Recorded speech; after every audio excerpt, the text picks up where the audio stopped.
ليلة عادية، بس اللي حصل فيها ما كانش عادي. ندى كانت نايمة والشر كان بيكبر حواليها. فتحت عينها على كابوس ما بيتنسيش. الأوضة كلها اتحولت لغابة سودة من الشعر.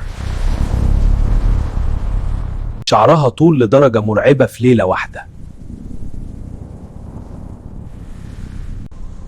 الخصلات كانت زي التعابين في كل حتة، مغطية الحيطان والشبابيك ومخفية البيبان. الخوف شل حركتها والوجع بدأ يزيد، كأن الشعر ده ليه روح وعايز يخنقها. البداية كانت شعر والنهاية لسه جاية.